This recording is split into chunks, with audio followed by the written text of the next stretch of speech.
This survey is about problematic menstrual bleeding. It will take about 10 minutes to complete.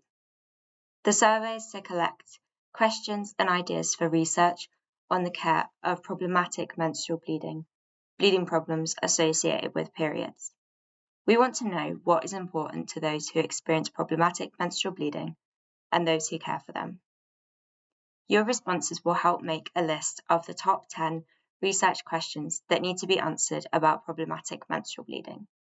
This list will be used by researchers and funders of research to create new studies to help improve the care of people who menstruate. We are a team of researchers, clinicians, patient advocates, and charities from across the UK and Ireland who want to improve the care of problematic menstrual bleeding through research into the underlying causes, treatments, and support. You can find out more about the James Lind Alliance process by watching the other video linked in the description.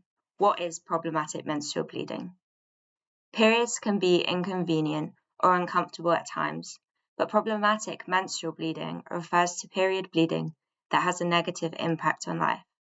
This includes menstrual bleeding that is too heavy, unpredictable or erratic, happening too often or not often enough, lasting for a long time, or occurring between periods.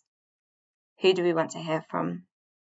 People living in the UK or the Republic of Ireland who have had problematic menstrual bleeding and are more than a year away from their very first period and are up to 60 years of age. People who are parents, family members, partners, and carers of those with problematic menstrual bleeding, or those who are health and social care professionals who help manage problematic menstrual bleeding. This survey focuses on menstrual bleeding problems and does not cover things like mood disturbances that are not directly linked to problematic menstrual bleeding, things like premenstrual syndrome or premenstrual dysphoric disorder.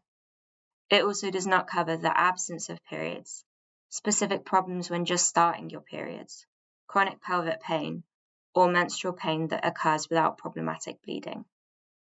What do you need to do? We would like you to share any questions you think should be answered or things that matter to you about the care of problematic menstrual bleeding. If you don't have a specific question, you can tell us in your own words what you think would help improve care for people with problematic menstrual bleeding. We will start by asking some questions about you and then ask you to write down some questions about problematic menstrual bleeding. Thank you for watching this video.